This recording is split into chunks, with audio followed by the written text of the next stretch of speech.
All right, folks, let's get this party started. Boston College football kicks off their spring football season. I know there's a lot of people out there in BC Nation that are super excited that this is all starting. We're going to get into it on today's show. You are Locked On Boston College, your daily podcast on the Boston College Eagles, part of the Locked On Podcast Network, your team every day.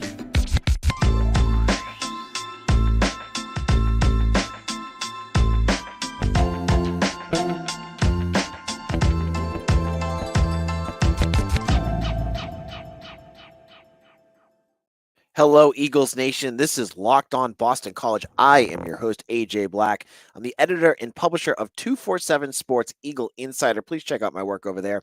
Today's episode is brought to you by Nissan. Are you the kind of driver that likes to push things a little further? Ever wonder what adventure could be around the next corner? Take the Nissan Rogue, Pathfinder, Armada to go find your next big adventure. Check them all out at Nissan USA today. So folks have been really excited about Bill O'Brien. Boston College fans in general have been buzzing more about this hire than I've seen them in a long time. Probably since 2019 when Jeff Hafley was hired, but it's been a while since fans have been feeling the way that they have. But we haven't seen anything yet. We've seen a bunch of hires, a little bit of recruiting news. Nothing really major for this team coming up. But on Monday in the Fish Fieldhouse, Bill O'Brien kicked off his new era in Chestnut Hill. His new era of what he thinks will bring Boston College to that next level to get them past, the limitations that they've had in years past. And so going into this, I think a lot of folks were really pumped just to see, what's going to start, what differences are going to be noticeable between what Bill O'Brien's doing and what Jeff Hafley's doing. So I packed up my stuff on Monday and I went over to practice. I gave us the good old wash. I was there for 2 hours. This is the first time since 2019 media has been allowed to watch a full Boston College practice. I was pumped. I really wanted to see what was going on. So just the overall vibes. You want a vibe check from what was going on at BC. It was all business.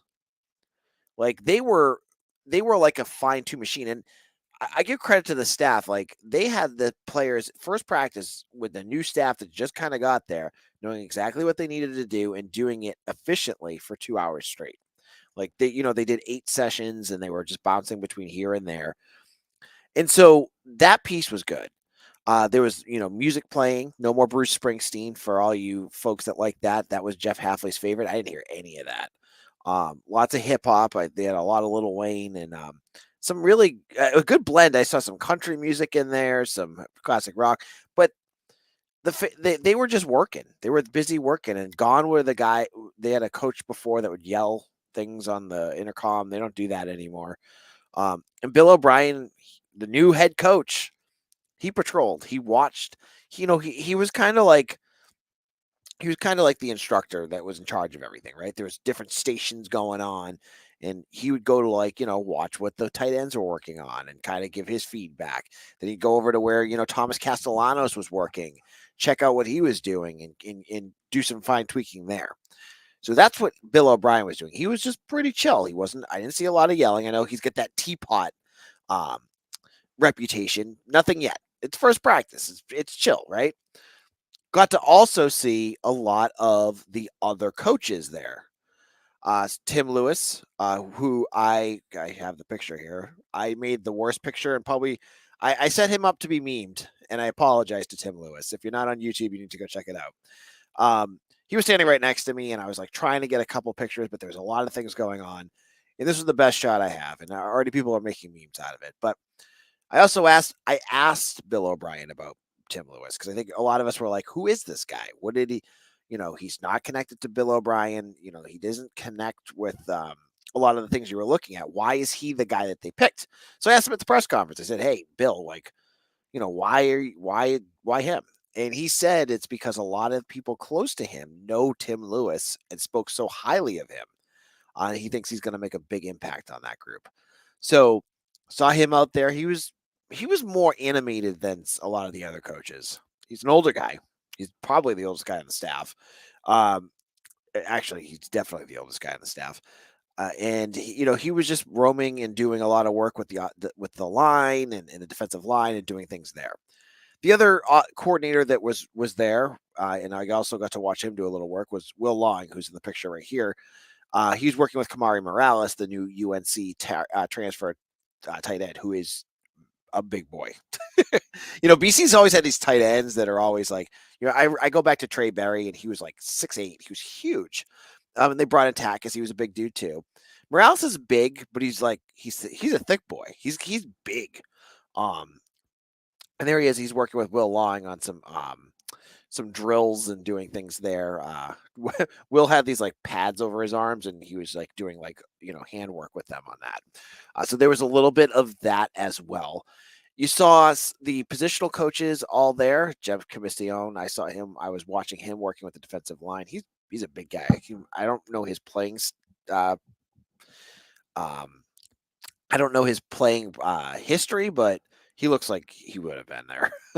I saw a little bit of him. Ray Brown is surprisingly short. That's the new defensive backs coach. He was animated as well. So you saw it was a lot of just getting down the simple stuff to start off.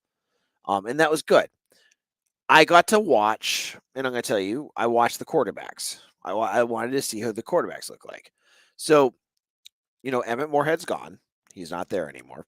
So it was Thomas Castellanos. It was the new transfer, Grayson James from Florida International. There was Matt Reevy, and I am blanking on the fourth one, Jacoby Robinson. Those are the four. Now, obviously, Thomas Castellanos is going to be the starter. I mean, it has to be. He was working out with all the ones there, and he still had a little bit of the yips. He had a couple bad passes, but it was the first day of practice. I'm not going to knock the guy for that. He's going to be fine. The ones I wanted to watch, and I think I'm going to be watching for the next 6 months, are the backups.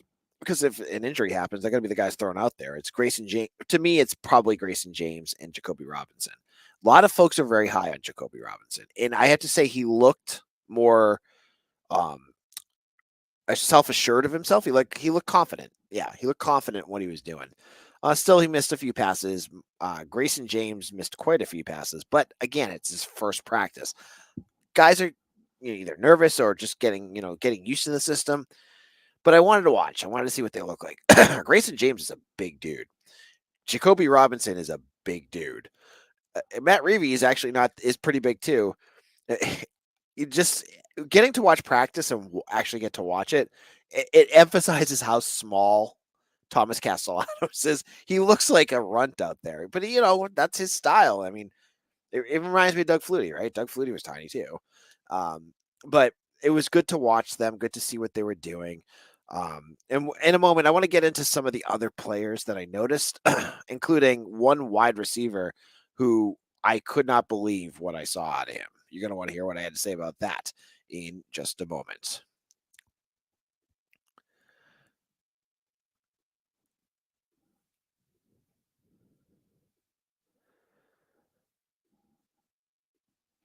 Are you the kind of driver that likes to push things a little further? Ever wonder what adventure could be around the next corner? Our friends at Nissan have a lineup of SUVs with the capabilities to take your adventure to the next level. The 2024 Nissan Pathfinder has up to 8 expansive cargo and advanced available 4x4 capability. With 284 horsepower and up to 6,000-pound towing, when adventure calls, the Pathfinder is there to answer. And if you want another option, telling you the Rogue is the one you want to look at too. It's perfect for city drives and great escapes. Class exclusive Google built in, and always updating your assistant to call on for almost anything. It's built with a 12.3 HD touchscreen that just makes everything easy to use. 2024 Rogue is the perfect midsize crossover for your next adventure. So check out the Nissan Rogue, the Nissan Pathfinder, or the Nissan Armada and go on your next big adventure. Shop Nissan USA today.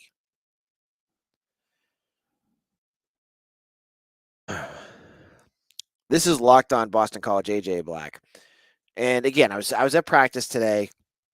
On the sidelines was right next to me was Blake James. He was checking things out, and there was a bunch of high school recruits watching. It was a busy day on campus, and um, it, it was also cool to see for BC fans. Like they had, and I'm interested to see if this was just a one time thing because I'm guessing it's a one time thing. They had some of the local media there. They had WBZ and channel. I think it was Channel 5. They were both there recording and doing things. And they might just do it because it's the first practice and something to talk about without the Red Sox playing. But I thought that was cool too. But I also thought what was really cool was like you're watching things and it's first practice. A lot of the drills they're doing, they don't even have defenses out there. They're just having guys running routes and doing things. But I'm standing there, on the sideline. There's 100 different players going by. And I watch as number 9 walks by me. And he is absolutely mammoth. Like, not just like tall, but like built. And I was like, holy moly, who is this guy? And I'm like, there wasn't a number 9 that looked like a wide receiver like that last year. And it was Jerron Bradley, the transfer from Texas Tech. Now, Mitch and I have been on the show, and I know we've talked about him, about how impressive his film is. To see him live, to see what he can do, was something to behold, because you watch him line up in the huddle with some of the other players, and once he's away from the offensive line, he towers over everybody. And the part that I want to emphasize that I think is so important to note is you can get guys that are tall. BC's had guys that are tall. Some of them haven't just not worked out. They've been, mid wide receivers or guys that just haven't been stars. Jerron Bradley is going to be a star, folks. The way he gets out of his stance, the way that he moves down the field, he's fast, he's quick, and he's going to do things for this offense that you haven't seen before. Not only is he going to be able to high point balls, as Thomas Castellanos made a joke when I asked Castellanos about it during a press conference, and he said, "Yeah, if I can't get him the ball, that means I threw a bad pass." So this guy's got a huge wingspan. He's going to be able to do things that you don't expect, but I think he's going to also be able to use that size to break tackles. I think he's going to use that size and quickness to be able to escape and run, make bigger plays. He's going to be a starter. I'm telling you right now, Jerron Bradley, this transfer is going to be a starter. And I'm interested to see how this impacts the depth chart for BC. And leaving spring practice, what this does with the transfer portal open. Because Bill O'Brien said, and I've never heard Jeff Hafley say this, so I don't know if it's something all college coaches do or it's just a O'Brien thing, that he's going to have like exit interviews at the end of spring where he's going to basically sit down and talk to the players and talk to them about their role in the depth chart going into summer, which I think is good transparency for coaching, right? Like you want to be able to tell your guys. He also mentioned that it's important that they all get reps so that it's fair, so they know what's on film and what they can see and make the right decisions. But if Bradley's a starter, then you have Lewis Bond, who is, unless something weird happens, he's going to be a starter. Then you have some combination of Jaden Skeet, who, again, I saw at practice, and he doesn't have the size Bradley does, but he's wicked. He's explosive. He's going to be something. You have him. You have Jaden McGowan, who is built more like Zay Flowers. We saw him live. He's the transfer from Vanderbilt. He was going to go to South Carolina, but BC stole him. So you got those 4 guys. And I haven't even mentioned Joseph Griffin, who I'll say you right now, this was behind the paywall. I didn't see him at practice. Didn't see him. Now, that doesn't mean that he wasn't practicing. I mean, that he wasn't there. They kind of hid some of the players away from the media. So basically, just so you guys can understand how the practice was set up, there's like one sideline, the one furthest away from the res. That is the one that the media had to stay on. You couldn't go across the side. On the other side of the field was the weight room, and that's where they kind of stuffed some of the hurt players. I mean, not stuff, but they were like doing things in there with the training staff. And the one name I could see that was in there was Caleb Jones, the defensive tackle who I think he hurt his knee last year. He's not back. But so maybe Joseph Griffin was in there. I just couldn't see him. It was too far away. But he was not. I could tell you, I didn't see him practicing. And I've got a list of other players that weren't practicing as well up on Eagle Insider if you want to check that out as well. So you're watching, and you're getting you get a good feel of just kind of like what the types of players you see. Um, One player that stood out that I thought looks like he's growing into a very strong, capable defensive back is Max Tucker. I don't have him in here, but I swore he had an interception. They said they had a pass breakup, but when I was watching, I thought I saw him pick off Castellanos. He looks more and more confident. Like the end of last year was great for Tucker, especially that SMU game. Like he just came on. It looks ready. It's a guy that looks really ready. Ryan Turner was there, the defensive back from Ohio State. We saw Ced McConnell, who is numbered 88, and if that's the number he's going to be next year, I'm not going to be okay with that. An defensive lineman named number 88, kind of weird, but we'll have to wait and see what happens there. Now, it was after practice, we got to talk to three people. We saw Bill O'Brien, my first time meeting him, Thomas Castellanos, which no surprise, and Donovan Azaraku. And you can read more about what they had to say. I'm sure, I know like Trevor Haas tweets out everything they say and whatnot, but the one thing that I thought was really interesting that came up was something that I honestly didn't even go into this press conference thinking to ask, and I'm glad some of the other guys asked it, was what were you thinking when Jeff Hafley quit? How did you react? They asked Castellanos, they asked Azaraku this. And Castellanos was very clear that he had to think about it, but he really appreciates everything that he's done and accomplished at BC and the reception he has here. So I think he was pretty clear that he really likes it here. And I think that was big. And, he said too, like it was tough at first because Hafley was the guy that brought him here to lose him. But then again, he goes, I could think back to what Bill O'Brien has done and know that, he can help me reach my goals. So he had no problem with that. and he kind of talked too that's the reason why there was no mass exodus in the transfer portal. Once they knew it was Bill O'Brien, the players knew. They knew, like, this is good for them. This is an upgrade. This is going to help them get what they want. They're getting a good deal out of this. So that's why no one, other than a couple tight ends that weren't going to really play anyways, they got a good deal here to get Bill O'Brien, and they were both very clear about that. Same thing with Azaraku. They all talked about being on a big group text message and talking about what was going on, but they thought that Bill O'Brien was the right choice, and that's why they stuck around. So that was cool to hear them talk a little bit about that. Thomas Castellanos talked too about wanting to stay here, and he's excited about this fall, which of course he is, right? And O'Brien talked about connecting with the alumni. I thought that was cool. He's on a group chat. Now listen to this. This is a group chat that Bill O'Brien's on, and we should the Heights Friends of the Heights should sell this off to be on this group chat. He's on one with, I think he said Matt Ryan, Doug Flutie, Luke Kuechly, Pete Kendall. There was the Hasselback brothers. Like every BC legend that you can think of, I think are on this group chat with Bill O'Brien. So I'm very impressed on what he's done so far to connect with the alumni. Hopefully that's something he can continue to build because he knows a lot of those guys. Remember, he coached in Dan Copen and things like that. So he knows some of those dudes. He can connect with them and hopefully make them feel like more of the community. Because you see a lot of that with BC alumni from the football program. Some of them just feel, not invited or not loved. Like that's basically what they feel like, right?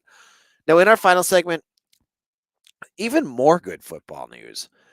As this evening, Boston College lands another commitment, the second in state for Bill O'Brien. I'll get into who that is and I'll explain why it's important in a moment.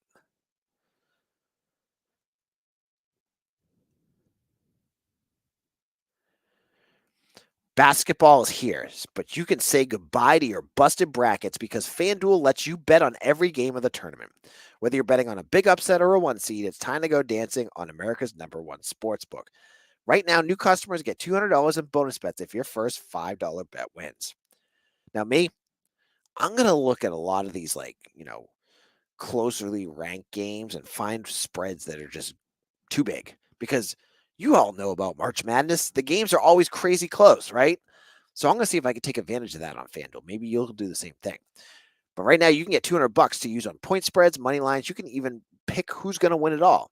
You just need to visit fanduel.com/lockedon and bet on college hoops until they cut down the nets.